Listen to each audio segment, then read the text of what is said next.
welcome to 500 Open Tabs. I'm Hannah Hillam, and that's your And host. I'm Kaveh Taherian, and yes, the answer is I am sick. Kaveh is suffering from what we call COVID-19, although he did get a negative test. I did get a negative test this morning for the first time in like 7 days. Is it 19? It's still 19, right? I don't know how the numbers work. It's always going to be. Anyway, I can't do the NPR voice anymore. It makes me sick inside. It makes me want to fall asleep.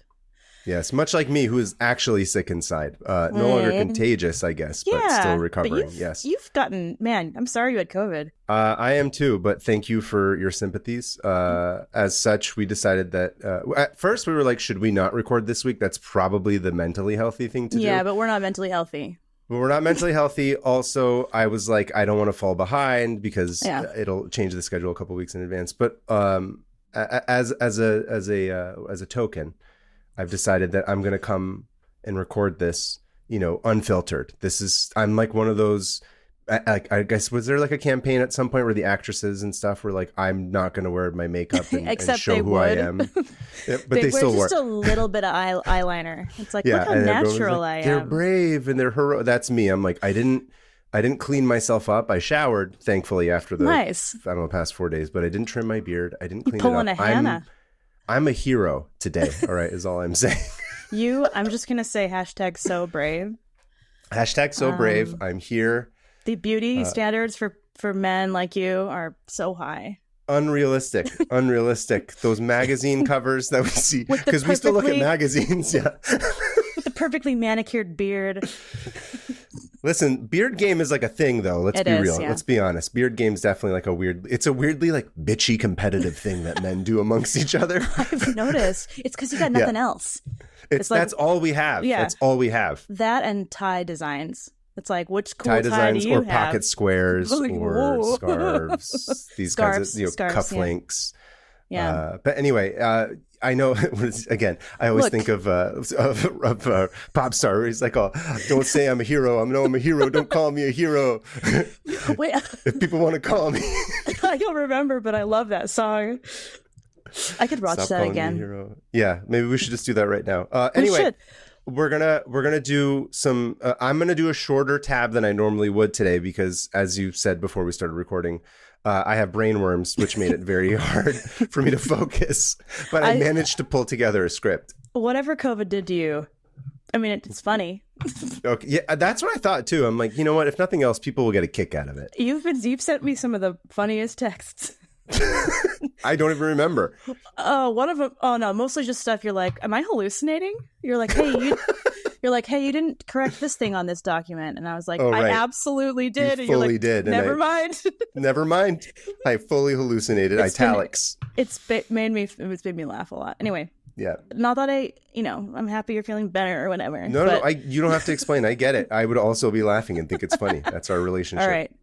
It is. And you know what? It's good that we have this beginning part because we can put it on the Patreon. All right. I was going to say it's fine if we talk a bunch at the beginning. Exactly. There you go. But anyway, is there anything you wanted to go? Okay. Yeah. Let's go into it then. I'm going to go first this week with the intention of hopefully not dying by the end of this episode. So I got to use my energy up front. Oh, good.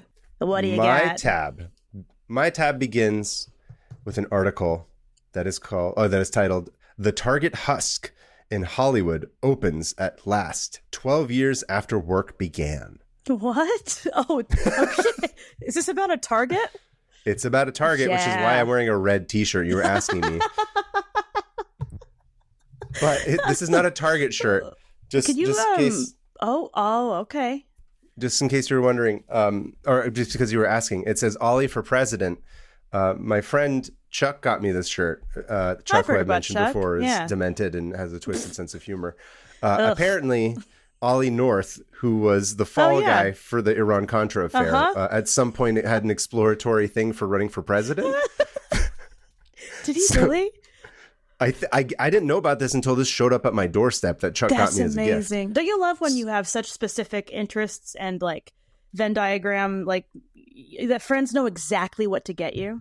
Yeah. So Chuck got me this as a gift. It's nice. I also, before we get into it, he also got me this, which is is that? This is an autographed photograph of Fawn Hill. Yeah. who was Oliver North's assistant, who was, I don't know if she was indicted or arrested for shredding documents. That's right. This is so specific. This is so like outrageously specific.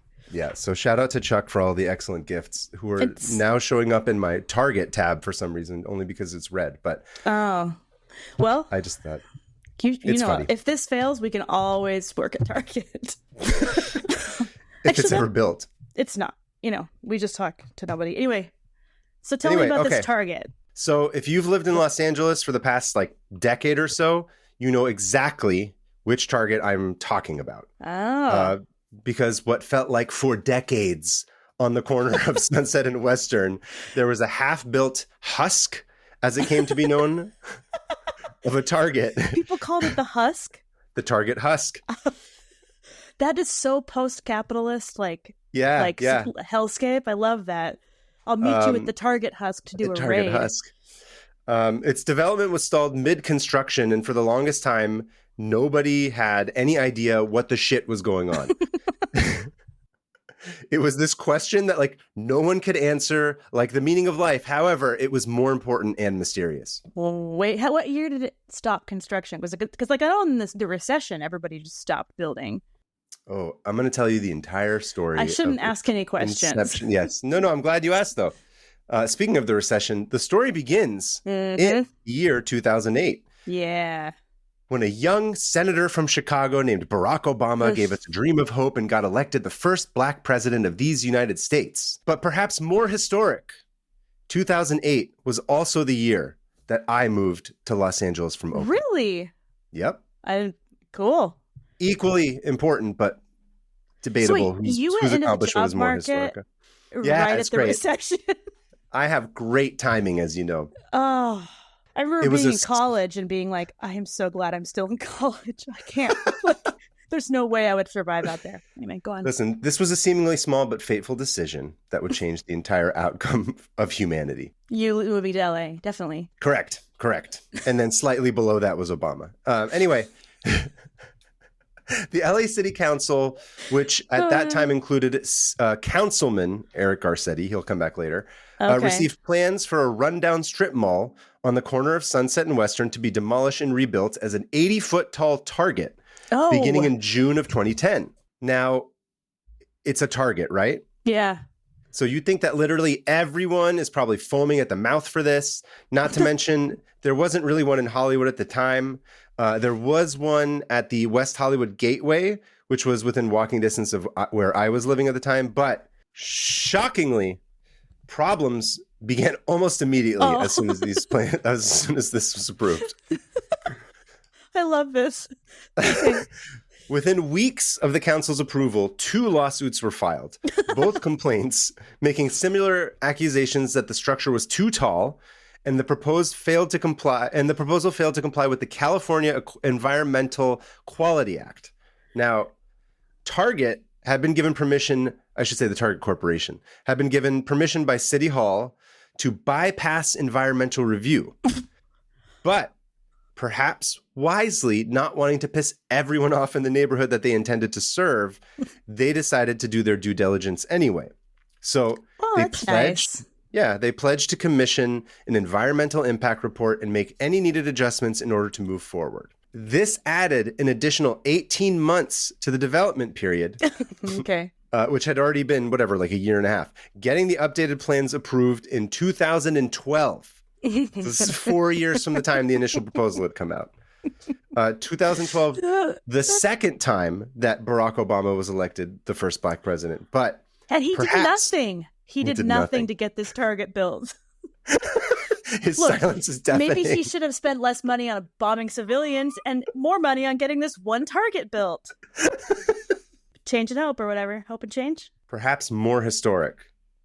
2012.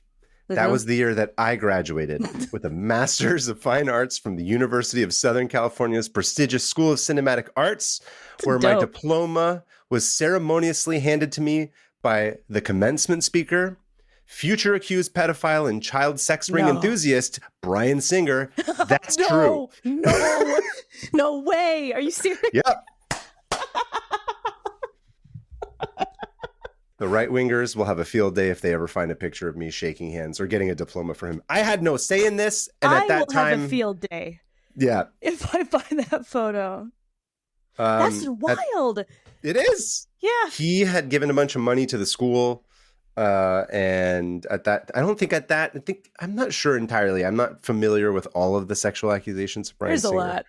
There's a lot. I don't remember at the time if that had not come out publicly, like to the extent that it did. But it was like talked about within the industry. But that's what I'm saying. I think it might have been like whispers, but like the official ones came out after that. So if you ever see a picture of me shaking hands with Bryan Singer, I'm not part of any child sex ring. No, I'm merely getting a diploma from a man who at that time was a very famous alumni who came back to give a commencement speech and donated a bunch of money. Was probably trying to whitewash his reputation. Yeah, definitely. You got to donate as much money as you can to hide all the Anyway, eat shit, Bryan Singer. Yeah. Anyway, go die. No one cares.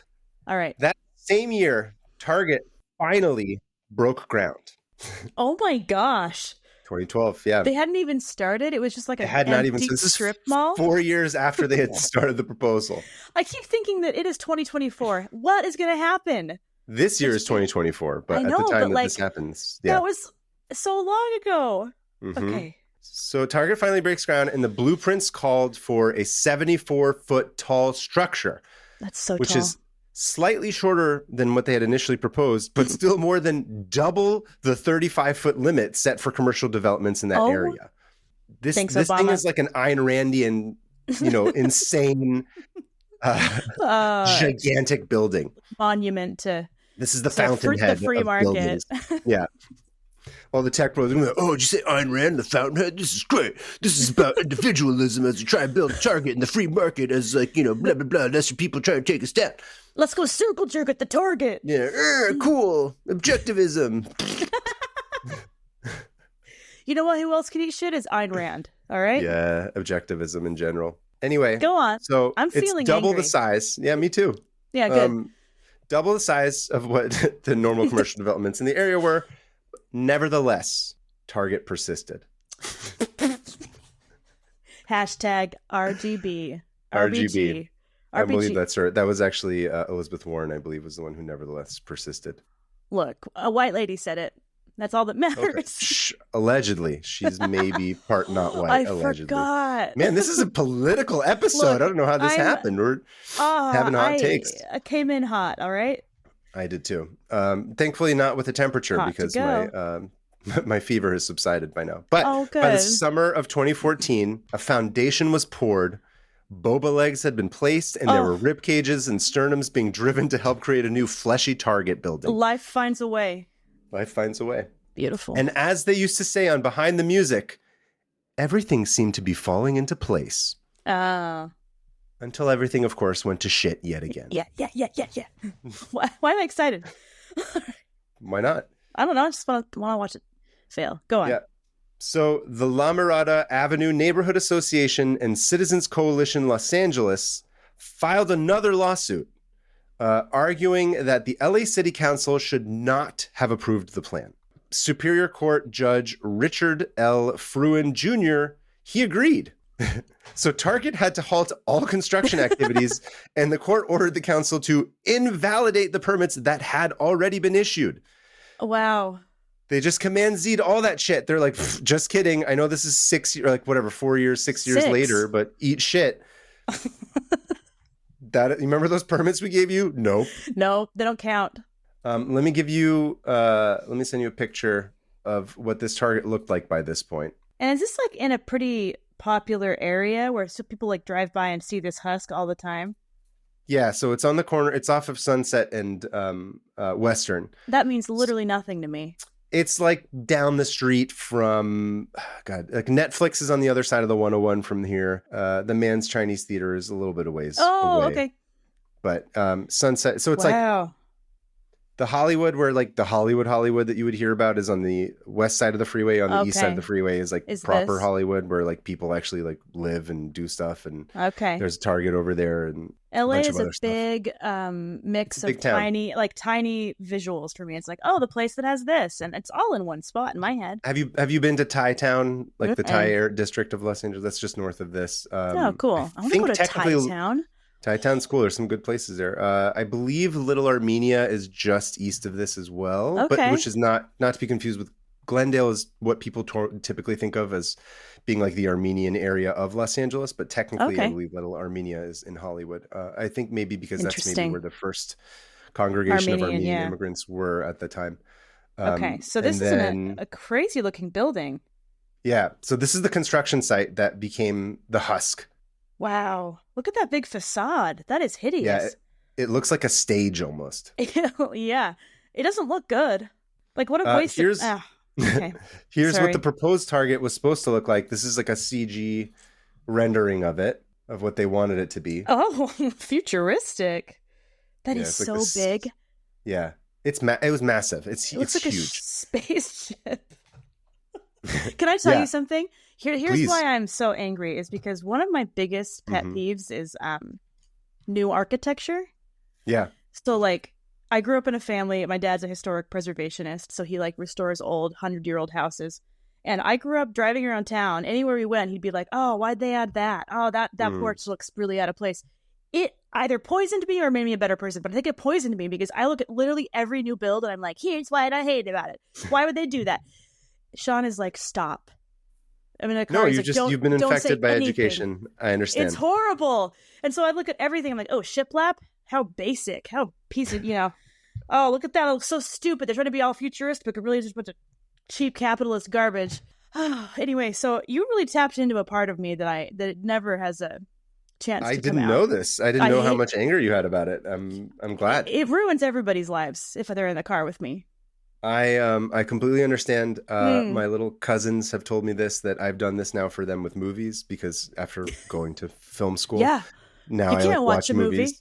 Yeah, and I'm like, this is 20 minutes long. You didn't need this, and this. You could have cut this subplot. You could have changed this way. This, it's like not the Matrix, but it's like you see everything in X-ray, and you're just like, this is incorrect. This is lazy. That's a bad idea. You should have done this. Yep. Children's book. I was not prepared for how much I would hate children's books. I was like, just based on your experience as an artist. Yeah. It's like, why would you put that in there? Maybe people should give us a bunch of money and then we can make children's books that other people can be angry about. I have been design told targets to my face that I should never make a children's book. Was it by your children? No. It was by my teachers, but they told me a lot of things. Yeah, they said a lot. I had a lot of bad teachers growing up too who told me terrible things that were not helpful. Anyway, sorry for the deviation, but I hate this Target. How dare you deviate within the 500 Open Tabs podcast? I hate quick, ugly architecture. Next time I'm in LA, I won't hold back. If we drive around, I won't shut up. There you go. Good. Just for you. Go. Anyway, so some anti-Target groups wanted this whole thing demolished. They were just like, they're going to have to redo the permits anyway. Might as well take this whole thing down. But Target was allowed to keep it up as they filed appeals and all that. So it would remain untouched until 2016. What? The year... Thanks, Obama. Yeah. The year that Donald J. Trump got elected the worst president. Yeah. But perhaps more historic. Oh, here we go. This was also the year that I decided to stop working as an assistant director and that I needed to take a chance on myself. Really? Cue inspirational music. Yeah, 2016 was the year I was like, I'm not doing this anymore. That's the graduation music. I don't know why.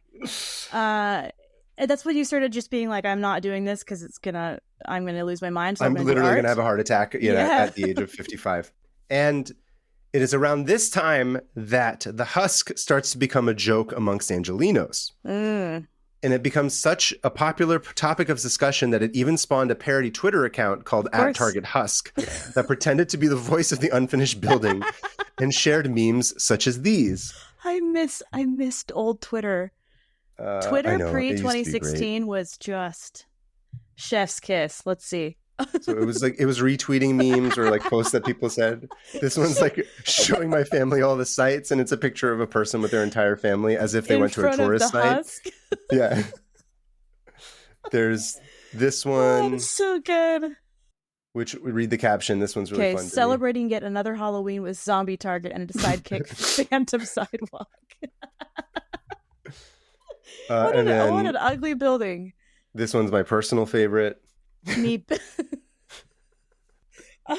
Me begging for attention, and it's the target, and then it's the people from Bird Box. Is it Bird Box? Yeah, Bird Box, the Sandra Bullock movie where they have to they blindfold them. Yeah, the city for the 4 years, just walking away from it, walking past it. Wow. Okay, I can't wait to ask my other LA friends, aka my aunt. Well, they will all know if they're in that. Everybody will know the target. It was a total local meme. But so that account sadly never joined the ranks of Americana at Brand or Los Feliz Daycare, but it did make an impression. I love Los Feliz Daycare. Los Feliz Daycare is hysterical. So good. Americana at Brand is like an institution now. I don't think I follow them. That one might be too niche for anybody outside of LA, but like it's like when I think of LA, I think of like the Hollywood sign, and I think of the Americana at Brand. Like that's okay. That is LA. Anyway. Awesome. Point of pride. While everybody was busy making fun of everything, the legal battles continued. Rather than demand Target radically change the store to fit the zoning rules, the city council and now Mayor Garcetti came up with a different plan. They were like sitting around and they were like, what if we just change the zoning rules to fit the store? Great idea. The laws got involved? Laws got involved. Bending the laws to benefit the store, which, as you can imagine, was great for Garcetti's overly friendly with big business reputation. Wow. Shockingly, in a 13-0 vote, the council revised the planning and zoning rules that govern the Sunset Boulevard site, ensuring that Target's 74-foot-tall retail center would be permitted on the property, and they got straight back to building it, right? No. Yes? Of course not. As our friend Dave Gahan of Depeche Mode once sang, wrong. Nice cut. Nice. Thank you. In 2017, Judge Fruin issued another ruling setting the project back once again. The court found that the council, quote, failed to properly examine the environmental impact on the larger neighborhood, end quote, which might be created by having a supersized Target in the area. That blocks out the sun, I feel like. Yeah, literally, yes. I grew up at the foot of a mountain, and literally half the day, it's just shade. You're just in shade. Yeah. I keep picturing the houses nearby that Sorry, let me say it again. I grew up at the foot of a mountain, and during...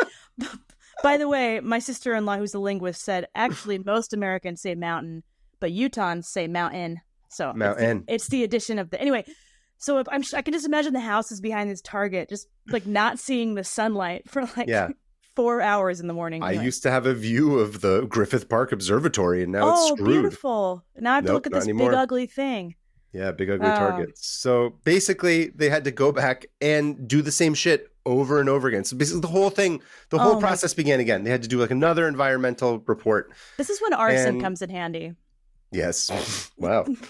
Sorry. Look, I told you I came in hot. I'm mad at everything. That's true. Maybe it's from all the arson. That's why you're so sweaty. Stop lighting things on fire, Hannah. Maybe you will stop being sweating. You know that's being not sweating. True. I don't know. COVID has ruined my brain. Being you know sweating. What I mean. Yeah. Being sweating. So basically, it's all dumb and everyone hated Garcetti and blah, blah, blah. And this shit goes on for another 2 years. So what year is it now? 2018? 2017. So 2017 is when this begins. And then so they go through all the process again. So all the while, this crusty ass post-apocalyptic looking construction site's just sitting there and it's an eyesore and people are making fun of it and getting angry. And for some people, it's a personification of their careers being stuck in a never-ending state of purgatory that they left the Bay Area to pursue success in show business, only to be cock-blocked time and time again by people who are far less talented than they were, willing to play the game as if that's the reason they came to this town in the first place. And if they wanted to play mind games, they would have just chosen to move back in with their mothers because at least that's a game they're familiar with. I've never felt that. But I digress. That was But look at you now. Look at me now. COVID brain. That was in 2019. Beautiful. Thank you. I practiced that. You did. It was beautiful. That was also, I felt it. I felt that. I really felt it. In 2019, the Los Angeles Department of Building and Safety finally granted permits to resume work on the site. And in March of 2019, and by June, construction was underway once again. Insane. The Target Husk finally shed its work-in-progress skin and opened on Sunday, October 25th, 2020, the same year during the pandemic that Joe Biden became this country's first oldest president. But perhaps... became this country's second Catholic president. There it is. Second Catholic president and the oldest president, but perhaps more historic. 2020 was also the year that I officially joined the podcasting game with my friend Lindsay Ellis with my previous show, Musical Splaining, which inevitably led to this very program you are listening to right now, 500 Open Tabs. Whoa. No, I would argue that what led to this right now is you leaving the Bay Area. Oh, sorry. Leaving the film industry. Leaving the film industry, yes. Anyway, that is the conclusion. Obama. Thanks, Obama, of the Twitter story. I can show you a picture of the completed Target. Oh, let's see this. It looks, I don't even know what to tell you about it. It looks the same, except shinier. Yeah, basically. Is it gigantic inside? Can we go there? We can go there next time whenever you're in Los Angeles. We'll go. I'll have a mental breakdown. Yeah. You'll have a mental breakdown. We'll go. Maybe we'll live stream us being inside the Target. So fluorescent lights turned me into a monster. So that'll be great. Yeah. Wow. So that's it. So funny enough, I moved away. You know, I used to live in Hollywood proper. Oh, I didn't know that. By the time it was open, now I'm in North Hollywood. So I haven't gone to that Target. Funny enough. Gotta go. I've never been inside. Maybe, we'll go. We'll go when you come. We'll take pictures. We'll make it a field trip. It's good because I'll be there when this episode comes out, I think. Nope. Yeah. A few days before. Maybe. I don't know. Still. Who knows? Time is a flat circle. Time is a target. Time is a target. I keep remembering when we us and Stephen Ray Morris were talking about that Target that killed people. The fake buildings episode? Yes. This is the one. This is the one that kills everybody. Yeah, you go in and it just eviscerates you. Okay, what a beautiful story of the ineptitudes of the law, and money. And this is and corruption. Yeah, I can't go on a political rant. I can't, but I'll save it. But yeah, this is hilarious. In many ways, the city of Los Angeles is a character itself in this story. It is. And as so was me Target. In my life. Yeah. I made it about myself. I kind of want to know more about you. What would you like to know? I don't work at Target. I have not been to this Target. You sleeper cell for Target? Sleeper cell for Target. I work here. Trying to convert me to Target? I can't be in there for too long or I'll lose my mind. It's designed to be that way. I know. I hate it. I feel like I'm in a maze. I'm going to say this. Like, I don't dislike Target. I think it's very well designed. It's incredibly well designed. Out of the big stores, yeah, I guess it's the better one. But it still kind of makes me feel like I've been trapped in a maze and there's a big scientist watching me try to find food. That's how I feel in Trader Joe's, not in Target. Interesting. Yeah, I can't go to Trader Joe's anymore. It stresses me out. Really? Yeah, I don't know where anything is. It doesn't make sense. Like the way that you walk through the store like confuses me and it doesn't follow any kind of specific logic that I respond to. So I'm like, I don't go there anymore. So it's persona non grata at this point. Interesting. Yeah. Well, thank you for that story. I want to go to this Target, and I'm also really mad at this building. I really hate it. I know you would. That's why I wanted to do this one, because to make you angry about this one. But Target Husk. if you know, you know. I love that it was called Target Husk. Not even like... Or sorry, is it Husk? Sorry, I might have said it backwards. Husk. I just love the word husk used in any scenario. Yeah. I know you always say I shouldn't apologize, but I'm sorry. I came in real hot. Mad at a lot of things. It is the arson. I need to stop burning things down. Listen, there's a lot to be angry about. Let's be real here. Let's not pretend like there's not. This Target being one of them. In fact, being probably the most important thing to be angry about right now. Yeah, but I did like how it fit in exactly with the timeline of your life. Exactly. Or I, had to go through and remember. Funny, I did more research on my own life to try and remember what happened in what years than I did on this actual Target being built. Oh, this is going to be good for the Cave lore. The lore. It's not lore. It's the Cave life. I know, but it's lore for people listening. That's true. I'm not real. Anyway, that's my tab. What do you got for us? I'm going to start with a story. When I was little, we lived with my grandparents, and they had this gigantic, heavy wooden desk that they would have right in front of their big window. It was really cool. You could sit at it. It was like a slanted drawing desk, because a lot of my family are artists. And so they put it in front of this big window, and us kids would just get up there and color and draw and whatever and watch the neighborhood. And one thing about this desk is that people had been carving their names into it since like the 70s. Okay. And my aunts, their friends, you can look through all these. I found one just recently. I went back. It's in my parents' basement now. And I found my name from like the mid 90s. And yeah, so that was like one of the fun things about it is everyone got to carve the desk up. Before you changed your name legally to join the entertainment world. Yep. Okay, you don't have a joke for that. I don't understand. A lot of people, change their names when they join the entertainment industry. Oh, that's right. I just derailed you. Sorry. Continue. I don't care. I don't. Sorry. I don't care. I'm a professional radio person. All right. Anyway, so all of us kids would just carve into it. Like one time on one of those, 9/11. You're familiar with 9/11. I've heard of it. Yes. It was a date. Anyway, there's a big old carving on that desk that I did on 9/11 while watching the news. Of the two towers? No, I wrote 9/11 World Trade Center attack with a knife, and I was like 14 and being like, this needs to be kept. This needs to be written down. Like as a diary entry of some sort? I don't know, but that's what I want to get into. Something in me decided that this needed to be put down permanently. Okay.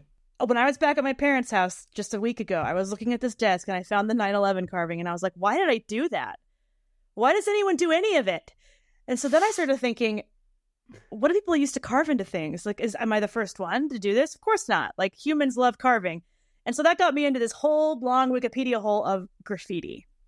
And so today I'm going to talk about an article that I didn't put on here, but it is about ancient graffiti. It's about ancient graffiti and the humans need to leave a mark. And I have a question. Do cave paintings count as ancient graffiti? There's a difference. There's ancient graffiti, which is like, paintings, cave paintings, whatever, but there's written graffiti that is very specifically what I'm going to be talking about today. Because okay, so graffiti is specifically in this case, it's written and it has like a message, like a derogatory message. You're saying most of the time, yeah, but it's just a message in general. So ancient graffiti, dude, that's cool. I didn't know. I didn't even think about this being a thing. Yeah. So when I started, by the way, I was going to say my celebrity that I met at that table was Andre Agassi at my grandma's drawing table. Sorry. Oh, I'm sorry. What? He was babysitting me. Doesn't matter. Andre Agassi was? Yes. When? On 9/11? On 9/11. No, I was like 4. My aunt's friend. My head was about to explode if that was the case. You're like, I watched the towers fall with Andre Agassi as I carved into this old wooden table. No, him and his girlfriend babysat me as a kid once, and me and Andre Agassi drew a bunch of pictures of cats on that table. So where are these? Oh, do you have pictures of these cats? No, that cat drawings. I drew so many cats that my mom, I think, just threw all of them away. Cat People out October 8th. Buy it now. Pre-order and get a tote bag. Ugh. Yeah. Didn't mean to scoff. It's actually great. You're scoffing at your own book. Yes, continue. Anyway, that was a little thing. So I started reading about ancient graffiti, and the first thing that came to mind was how natural it is. And like the human urge to make our mark on something permanently, I think is one of the deepest like things why we do anything. Like painting on cave walls. It's like, I'm going to die. I may as well paint something on this. I believe the thing that they used to always tell us in art history class was it's controlling of nature. It's the human's instinct to try and control nature. Interesting. That was I don't know if I agree with that. I don't know if I agree with anything, but continue. That's interesting. I like so many like artistic awakenings in art history class, just watching a bunch of non-artists like pick apart art and being like, they don't know what it is to make art. They don't get it. Oh, don't get me started on every art class, every class in art school. I would just get in a fight with everybody. Same. Be like, maybe they just wanted to put that color up there. I don't think about anything. And they're like, well, what does it mean? Not popular. I'll just say that. No, that was the class I got called a communist. Anyway, that's a different story. It was 2008. If you liked Obama in Utah, you were a communist. Interesting. There's this human urge to make marks on things, and I think it's all about our fear of death and our fear of not being here anymore. Leaving your mark. I'm following. Yeah. Gravestones, epitaphs. But ancient. How ancient are you talking? Oh, like 3000 BC. Oh my God. Are we literally talking about bomb graffiti on the tomb of Nefertiti? Is that from that lyric? I'm the worst. It's a Lauryn Hill song. I'm the worst. No, I've never heard that song. No. Continue, but yes, actually. So before I get to that, is that we either make a mark because we're afraid of death or because we truly, deeply hate somebody. And we need future generations to know how much this person sucks. We're really angry at this target for being ugly in the way that it's built. I'm going to do and designed. If anything lasts, if my legacy is anything, it's that condos and targets are ugly. So I looked up what's the oldest graffiti. And here's the thing. It was hard to kind of track. It was hard to figure out what exactly was the oldest graffiti. But one of the oldest was in a tomb in Egypt by an ancient tourist. I forget that Egypt was ancient Egypt had an ancient Egypt. So like in 2000 or around what? Yeah, so there was tourists like 2,000 years ago looking at Egyptian stuff from 2,000 years before. So there was this tourist that came and said, I didn't like anything here except the sarcophagus. So pretty much leaving a review on the wall of this. Just a YouTube tomb. Comment on somebody's tomb.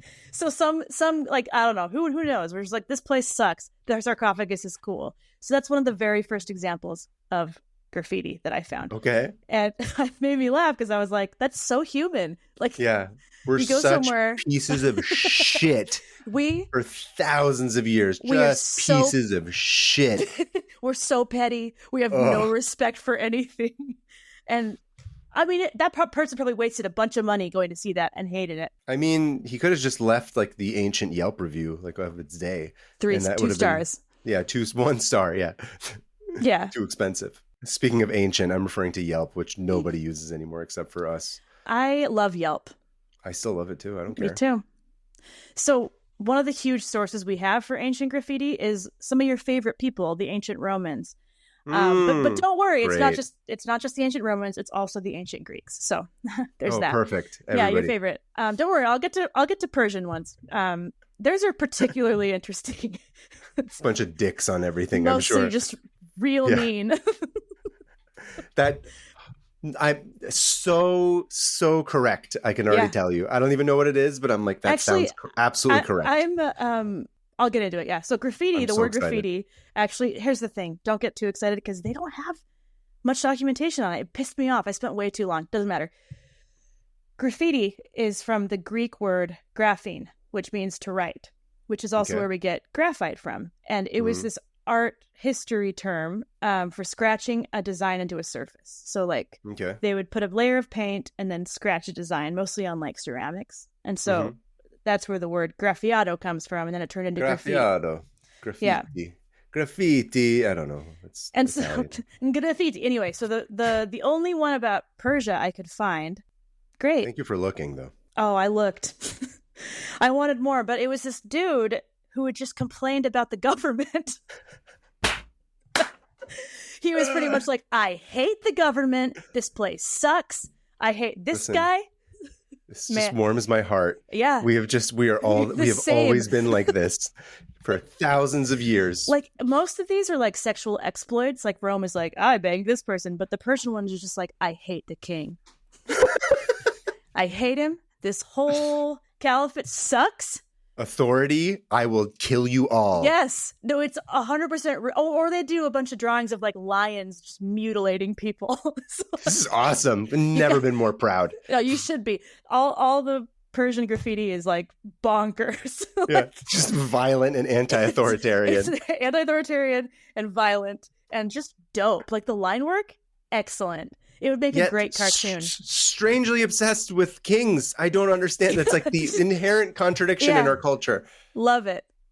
Oh, man. We're worms in our brains. Anyway, continue. Yeah. I'm sending you with one of this lion I want to see the Persian graffiti. I hate that it just did the little... Anyway, so that's one of this lion like trying to mutilate this dude. Whoa. Isn't that cool? I like how he's just got his pants on. He's just like, hey. Yeah. It's like, here, eat my leg. Yeah, I was going to say, he's eating his back. Oh, you know what? He's trying to shave his back hair. That's what's happening. He's trying to direct the ancient tradition. He's trying to navigate the lion to his back. He's like, here, bite here so that I can feel my ancient shirt on my back. This is beautiful. Isn't that cool? I think it would make a really cool tattoo. I agree. Getting on your back. Yeah. Of your back getting shaved by an ancient lion. Okay, here it is. So among the ancient political graffiti examples was a poem written by Yazid al-Himyari, and he was an Arab and Persian poet. Mm-hmm. And he was most well known for writing his political poetry on the walls in Basra. No, just in the city. Manifesting a strong hatred toward the Umayyad regime and its priests. And people used to read and circulate it widely. So he would like go up and be like, these people suck, and everyone's like, yeah.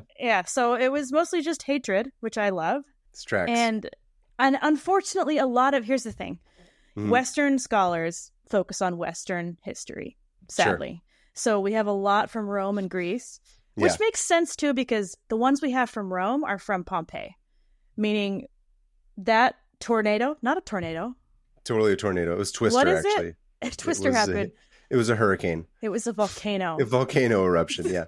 The volcano coated that place in ash or whatever, and it preserved everything really well. It didn't have a chance to get overtaken or torn down. So you see all this graffiti, and I'm going to tell you a couple of these things that people wrote on the walls. All right. One of them, to the one defecating here, beware of the... Oh, yeah. Well, look, the Persians talk about hating the government. The Romans talk about poo and sex. Okay. Listen, that's a plus for them, in my opinion. Just wait. Some of these I can't even read. Like, graphic. So it says, to the one defecating here, beware of the curse. If you look down on this curse, you may well have an angry Jupiter for an enemy. So pretty much like storekeeper being like, don't defecate outside my store or you're gonna die. Or your dog shouldn't shit here. I hate you. Oh no, it was the Roman it wasn't a dog. Though a lot of these are about. This one was on the walls of Herculaneum, which is a city near Pompeii, and it says, I hope your hemorrhoids rub together so much that they hurt worse than when they ever have before. Nice. And I'm going to start using these as like disses to people. And then a little further down, there's one that just says, I screwed a lot of girls here. Nice. And I banged a lot of ladies. Yeah. Of course I can't. So then there was this one they drew this like goofy looking Roman dude with a big nose. And it said, Amplicatus, I know that Icarus is buggering you. Salvius wrote this. That's his name. So he's like, hey, I know that Icarus talking shit to his friend is banging you. Salvius wrote this. So it's like, hey, I know that you're gay, pretty much. Oh, you're having an affair. You're having an affair with a dude. Oh, by the way, this is who wrote it, and he drew a big dumb picture of him with a big credit nose. for it. Interesting. It's like some Real Housewives shit. They're just like, I know that you're like this, and they threw champagne in his face. And then on the wall of somebody's house, like on the outside of someone's house, Apollinaris, who was a doctor to the emperor, just wrote, Titus shat well here. Oh, sorry. He wrote shat well here. Apollinaris shat well here. That's amazing. The emperor was named Titus. Anyway, so I just love the idea of like, exactly. It's like, this was a great place. And then that's a serious honor. I know. That is 2,000 years old. That lasted. What a beautiful. I'm going to write that on that target. Yeah. After I Hannahillum shat well here. Hannahillum shat well here. So then there's a basilica, right? We need to make those as stickers and just start posting them everywhere we go. Just in places where no person should be shitting, but we'll just put that there. We should get them. We should hand them out to people to put everywhere. Just like a window in a bakery or something, and then like an oil change place. In the basilica, there's also one that says, Epaphra is not good at ball games. So whether is that another means sexual reference? We don't know. He could have just been like, you suck at sports, or you're bad your at cup game's handling. Not strong. Yeah, you're not good at balls, you know? And also Epaphra is bald. That was another one. Poor Epaphra. Bald and bad at ball games. And yeah, Tanuki. Put him in there. Man. This one is one of my favorites. It was another Yelp review, pretty much, on the outside of a bar in Herculaneum, and it said, 2 friends were here. While they were here, they had bad service in every way. Oh, my God. From a guy named Epaphroditus. They threw him out and spent 105.5 sestertii, most agreeably, instead on whores. So they had a bad service. They're like, give us our money back. We're going to the brothel. They're like, listen, this hamburger should not cost $25, and it didn't even come with sides. Eat shit. I could buy a prostitute with this. We're going to leave and bang some whores. What is he saying? It's Always Sunny. Oh, banging whores. I can't remember. Banging whores. She's my best. What does he say about Roxy? Was it Roxy? His whore wife? Bang maid? Is that what you're talking about? Bang maid. Oh, and then here's some anti-landlord stuff. Outside the woodworking shop of Potitus. Oh, no, sorry. This is about a bar owner. And Potitus wrote, would that you pay for all your tricks, innkeeper. You sell us water and keep the good wine for yourself. So pretty much saying, you water down the wine, you bastard. Bitch. How dare you? Yeah. Potitus. Potitus. There's one that just says, Phileros is a eunuch. This one just says, hey, Cornelius, go hang yourself. Secundus defecated here 3 times on one wall. Secundus, that's quite the name. Yeah, he defecated 3 times on the same wall. Which on the same honestly, at the same time or on 3 separate occasions? I think 3 separate occasions. Okay. And then in some gladiator. Secundus might want to go see like a gastroenterologist. Yeah. Secundus cannot stop. Yeah. Thankfully, we know one. He was on the previous episode. Oh my gosh, let's get him. Or I guess 2 episodes ago. Do you think he's available? To travel back in time to see Secundus? What was his name? Scotus? I forgot. Secundus. He goes back and just helps this guy with his bowel movements. You should not be shitting 3 times on a wall. Instead of being like, watch out for the volcano that's going to kill all of you. That's not what a GI can do. That's not what he's legally. That's not what he was trained to do. Exactly. He's not legally allowed to give information about other things. Continue. So sometimes there's like declarations of love, like so-and-so loves so-and-so. Those go back all the way. It's either hatred or love. Also, a lot of popular social and political ideas were scrawled on the walls, which were pretty cool because they'd also have like campaign posters. They pretty much carved campaign messages on walls. So, like, hey, vote for Nixon's the one is what they wrote. Nixon is good. Nixon shat 3 times on this wall. Vote for him. He learned it from the panda bears. What do you expect? Yeah, Nixon spent this much money on prostitutes. That's true, though, probably. I do love a poster of Nixon shat 3 times on this wall, though. I want that. Vote for him. Vote for Nixon. He shat 3 times on this wall. Imagine, like, finding... You know how they find all those Pompeian, like, mummies or whatever of their last moments? It's like the guy jerking off. Like, I've seen that one. Turns out he wasn't. Sorry. He wasn't? No, he wasn't jerking off. Don't ruin the don't ruin the dream for me. He was jerking off.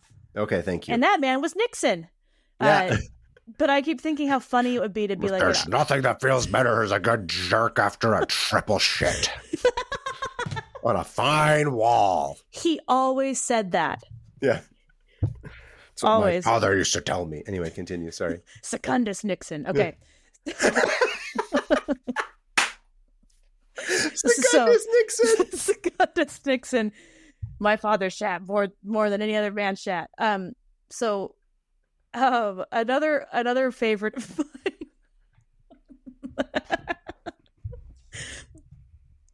Yep. You good? I'm gonna text you. Just the name Secundus Nixon. Don't forget it. I'm texting it to you. I'm starting to feel the no AC. And I feel like I'm sorry. Continue. This episode is off the rails. I know Secundus does mean second, though. I do know that. Okay, look, you're that makes sick. sense. Secondus. If you're sick, it's going to be off the rails. I'm fine. I like how you're more off the rails than I am on this episode, and I'm the one that's ill. I'm arguably also ill in other ways. All right. That's standard though. That's every week.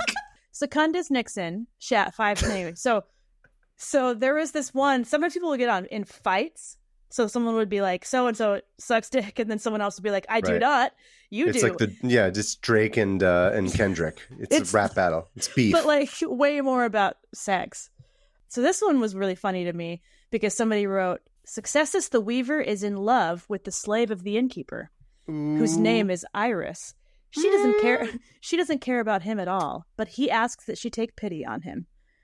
And then I think he responded by saying, yeah, it's like this, you like her, but she just feels bad for you. It's bad for you. Yeah. And he, assuming it was him, responded and said, you're so jealous, you're bursting. Don't tear down someone more handsome, a guy who could beat you up and is good looking. Yeah. So, if you're bursting, there's a wall I know that you can go. Burst onto. If you're bursting, there's a volcano that's about to kill all of us. Was he beefing with Secundus Nixon? Secundus Nixon is like, Iris is mine. Iris the slave. Ooh. So there was also an inscription that was like, by the way, for the best sex worker in town, here's the address. And they think that it was her who she was like, yeah, getting business. I'm like, that's good marketing. Yeah. She's like, here's where I live. Her address. Where is it specifically? Can we put it into Google Maps? It's literally Pompeii, and you have to dig through. Yeah. So this lady probably died. She said her name was Novelia Primigenia of Nuceria, whose great beauty and services were in high demand. Here's another one that I love, okay? Just on the wall, somebody just carved a big penis. Love it. And wrote handle with care underneath it. That is legitimately awesome. Right? It's excellent. That's great. I love that. It was massive, too. It was like, anyway. Listen, if there's kids that are listening and like you got in trouble because you spray painted a dick or drew one on someone's yearbook, if your teacher gets mad, it'd just be like, hey, have you heard of Pompeii? Guess what? Yeah. I'm actually teaching kids about history. You're welcome. I'm coming for your job. That's what I'm doing by drawing all these dicks with everything. So much like that giant dick, handle me with care. Anyway, continue. Sorry. I don't have behavioral problems at all. I just I'm like the ancient Romans. So there was a lot. There was a lot from Pompeii that is just actually way too bad to say for this podcast. Okay. Violent, sexual, terrifying. Oh, like not funny anymore. Not just funny, more like rape threats and stuff like that. Where it's like, no, we don't like that. Detailed, and it's like gross. No. Wow, we never change. People are horrible. So we're not going to get into the rapey murder. No. Sexual assault stuff. Outside of Greek and Roman, of course, there's a ton of graffiti, but I had a hard time finding specific translations for it, and I found a really cool article that did show some, and a lot of these weren't prioritized by European translators because they were like, this doesn't make sense. This doesn't even look like Roman. Yeah. This is a fake language. No, but for real, they were like, why is it sloppy? Because Rome was all nice, and so they were like kind of couldn't see past all the like quote unquote scribbles, and so for like hundreds of years, these Arabic graffiti weren't translated. One of them was kind of cool. It was like ancient North Arabian graffiti at Palmyra, so which is in modern day Syria, and it was written over 1,000 years ago, and it says, "This is an inscription that I wrote with my own hand. My hand will wear out, but the inscription will remain." Which I thought was really nice like way to encapsulate exactly why we do this. Like, highly aware of our own mortality. Poetic. Yeah. Well, almost like accepting too. It's like a weird way to say goodbye. Does that make sense? Yeah. Like, yeah. This is what I can leave. No, and that's it's beautiful. about it. Yeah, I love it. And other than that, dick. A lot of dick drawings. A lot of also beautiful arguments. But have you ever been to the Roman baths in England? Anywhere in England? I don't believe I have. There's a bunch of those. You'd remember. They make you drink the bath water. Oh yeah, Gamer Girl bathwater. Famously, that was in the ancient Roman one. Yeah. Oh yeah. Yeah. No, I don't think I have. I don't remember. Well, there's a lot of those like fights there. Like they would carve onto like coins and tablets and like insult each other and throw that in the baths and like do curses on each other. So you could go and you could see like these curse tablets that'd be like, so and so, I saw so and so doing this to so and so in this bath, and I hope he dies. Like, stuff like that, where it's like, I hope this god, it just rips this person apart for doing this. This is why there's so much. I mean, particularly in Middle Eastern, North African, like the Mina cultures is like Yeah. the evil eye, and then like the burning of the rue, and all these things of being like there are bad spirits because people are literally writing death threat messages on tablets in like bathhouses against me. I got to protect myself against this shit. Put this pepper on my door or whatever, or the evil eye from here from protection. Like there's all these different things that people do. It makes it's like sense. your only way of battling it. It's like those one of my Wiccan friends has the things you carve above the carving. You carve these symbols above the door to keep out like curses and stuff. It's like it's all over the place. I think it's like our only way of being like, someone just cursed me. I got to do something just in case. Besides all these like Eurocentric ones, like I was saying that there's some pre-Islamic Arabic writing that they found maybe about 200 years ago by an English guy, and he was like, I don't understand this. It's in like scribbly writing. I don't get it. Yeah. And he just kind of put it in he put it in the back of like some the British Museum, probably something in his house. You know what? It was probably his house. He was like unwrapping a mummy and like eating it while like pushing this stone away into the back of his house. It's in the garage refrigerator. That's where he put it right now. It wasn't important enough to be in the main fridge. Dude, that's how I knew somebody had money, is if they had a garage freezer. It's like, dang, there's popsicles out there. I like this place better than my house. Yeah. So these weren't prioritized because European translators didn't classify them as good because they looked a lot less organized and perfect. So these were written in Safavidic text. So they found these in modern day Jordan.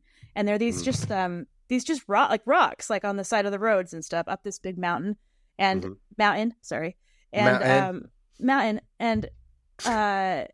they bring some of them back and no one translates them until like I want to say the 60s.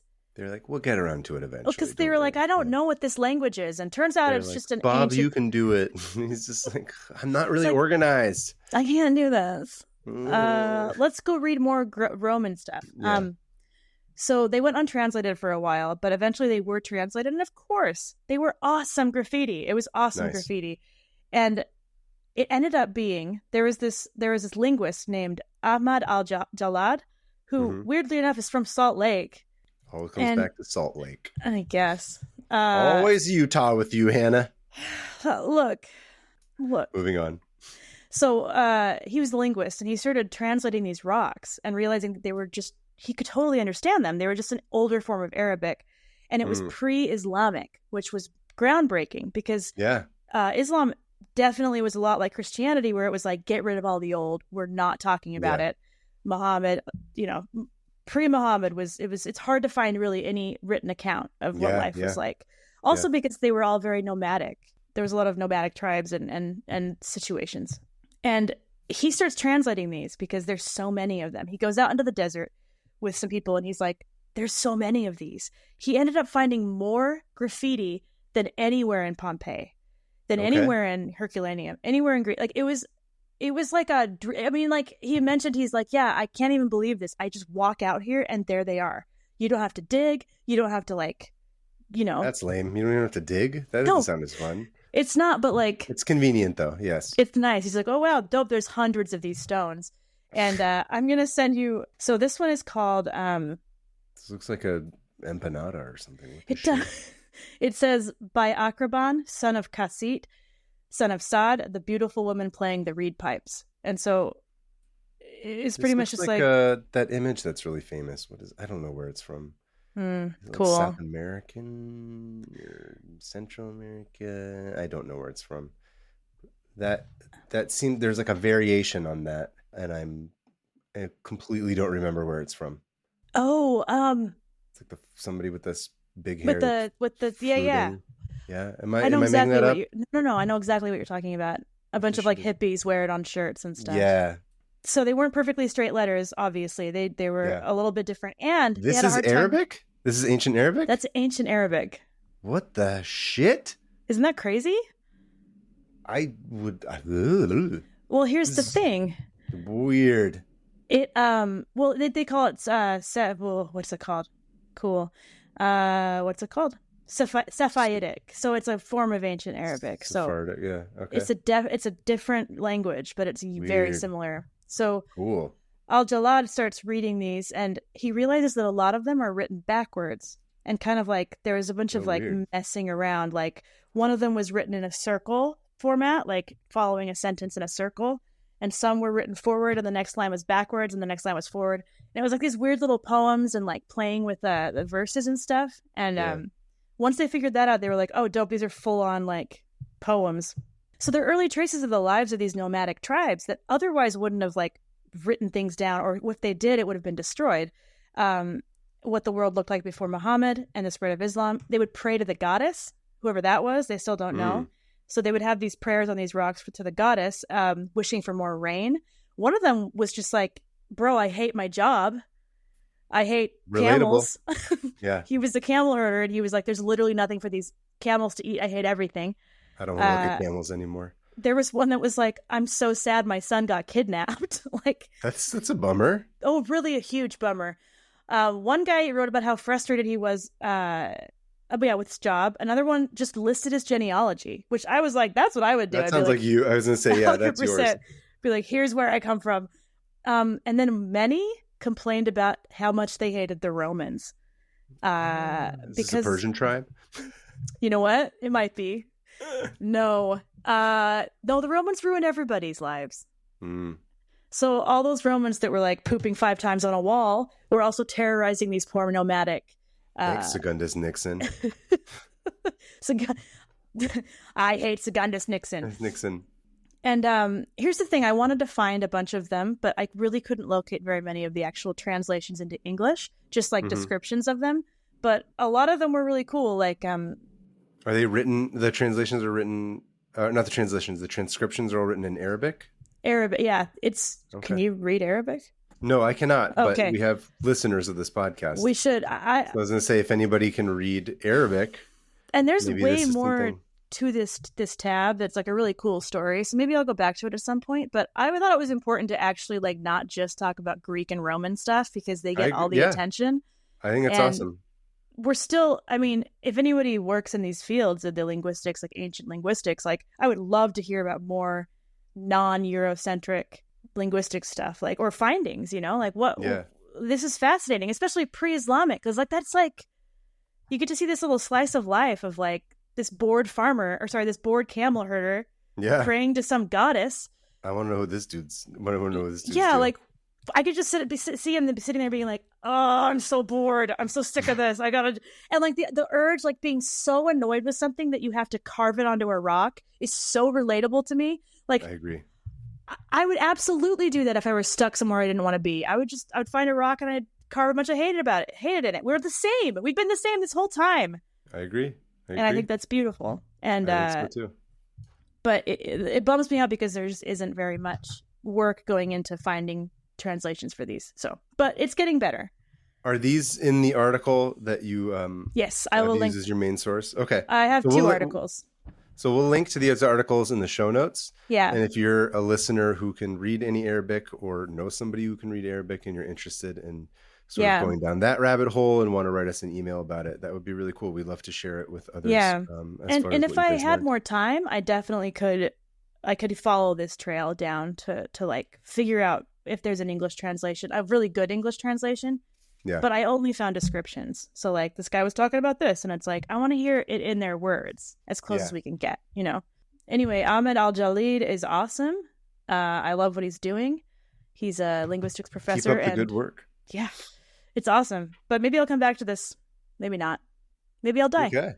Maybe you'll write a message with your hand and the message will stay despite your hand no longer existing. Or whatever. I'm just going to write, I hate condos. Perfect. Well, thank you for that. That was wonderful. I loved it. It's Thanks. so interesting to see that. I didn't even think about pre-Islamic, Middle East in terms of the writing being so different and all that. Yeah. That's super cool. So how do you want to destroy our tabs this week? How about a British dude just chucking a rock into the back of a building? You got it. No. You don't want to do that? Okay. No, what should we do? Something with like, destroying a condominium. Okay. Blowing it up, an explosion. Yeah. Okay. Blowing up. Or I think it should be an unfinished target. Sorry. Yeah, blowing up an unfinished target. Okay, a husk. I don't know how that's going to work. Just an explosion with a bunch It's of an shrapnel. explosion. Yeah. Yeah. All right. Why don't you go ahead and count us down? 3, 2. I don't even have my tab open. Hold on. I was just counting for no reason. All right. 3, 2, 1, go. Destroyed. Close. Okay, moving on to listener emails. Email number 1 is from Sioki from Jakarta, Indonesia. Very exciting. Dope. Dear Kava and Hannah of 500 Open Tabs, the tab I'd like to share with you is not an article, nor is it a video. Oh. This tab is already several years old and came up when I went through my first, quote, accidentally bookmarked on my phone browser during my Eid holiday. And I thought this one is too wholesome to be accidental. The full tab title is Mina-san Konnichiwa. It's me, Tofu-chan. Help me get 1 million pats. Or as the domain hinted, 1 million pats. .com. I want to go to this. I have it right here. Oh, you have it already? You found it? It's I in guess the you open email. the show notes. Yes. 1 million right. pats. Let's see. Oh. Okay. Whoa. That's way more than 1 million pats. It's like just petting a dog. Yeah. You just hit this. Yeah. Yeah. Okay. So you like click it's on really it. It's satisfying, like a actually. Shiba Inu? Is that what it's called? I believe so. Yeah. Yeah. This is so satisfying to do this. Yeah. Yes. Oh, it's petting him. Oh, he's happy. This is very relaxing. I truly like this. Me too. Aside from the header and footer, there's only a picture of a Shiba Inu named Tofu looking to the upper left of your browser with a tally count of I've had X number of pats. Magical stuff will happen if you drag your mouse or hand from the left to the right side inside the picture's frame. It's very wholesome for my standards. There's also a wobble tab, which reminds me of a Facebook feature that turns your 2D pictures into 3D. Thanks for reading my email. I tried to write English that won't make Google autocorrect angry and seems like it doesn't. Best regards, Sioki. Thank you, Sioki. Your English was beautiful. That's the thing. People are like, forgive my English. I'm like, this is immaculate. This is great. Better than anything. If you could see my tab notes, you'd be like, this person never went to school. You did a great job, and you deserve 1 million pats as well for your English in your email. This is really insanely. You still doing it? I'm glad that this is at the end of the episode, because otherwise the whole episode would have been like pat pat pat pat pat pat pat. Is really really fun to do. This is why am I obsessed with this? This is, oh my god, and the number goes up every time okay, I need to stop. All right, I'm closing the window. Nice.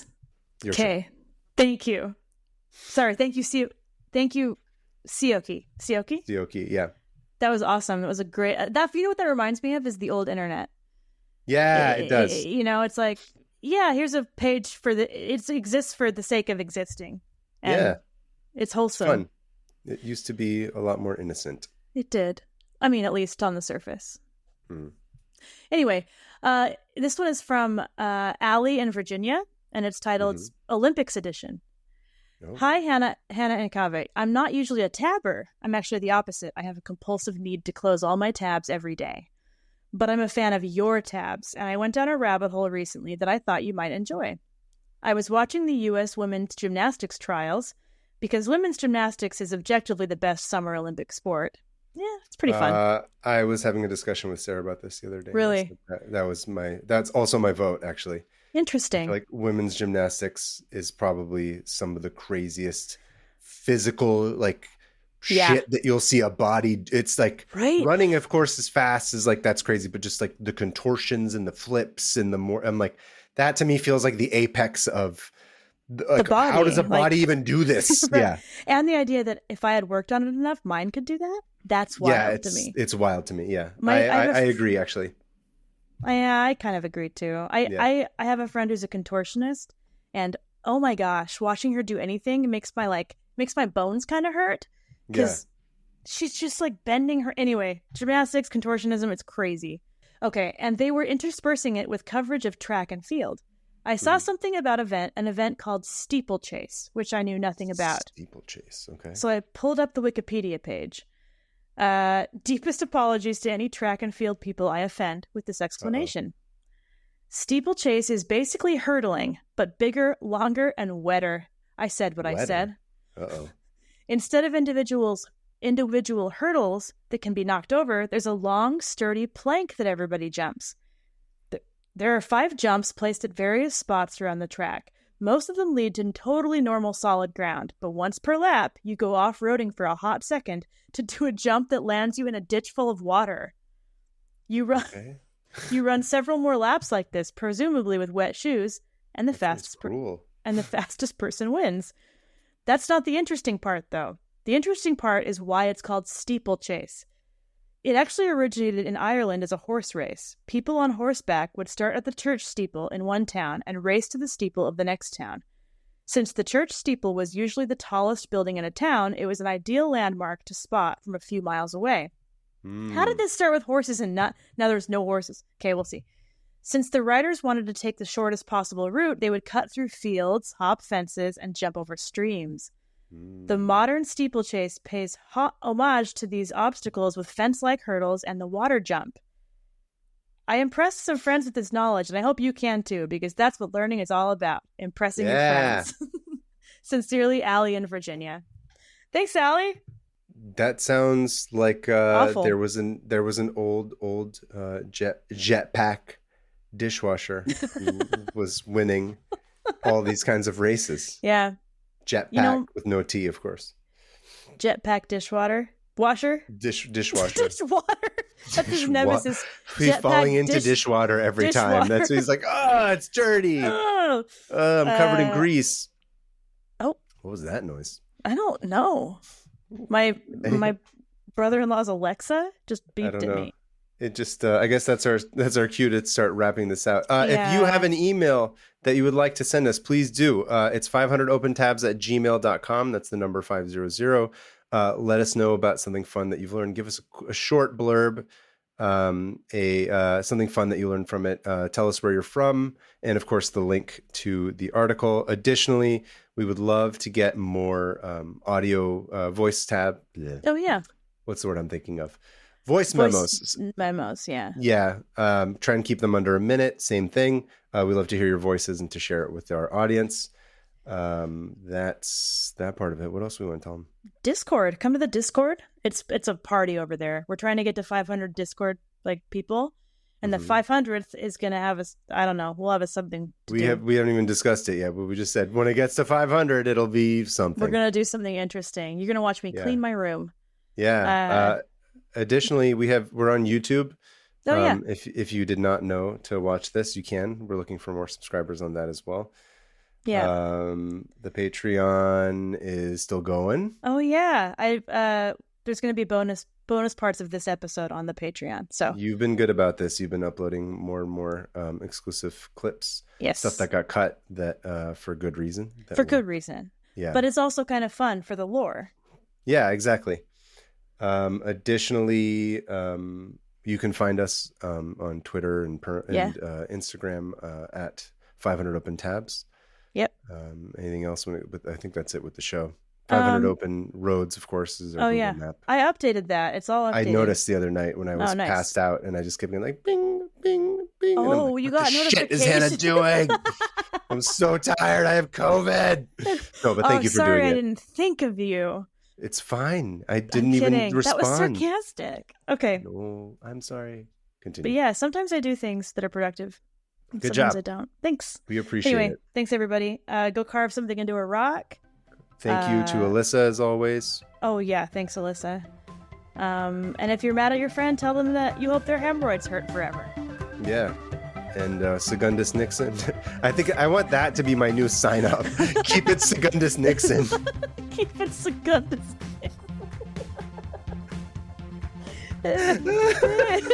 Somehow Nixon makes his way into every episode.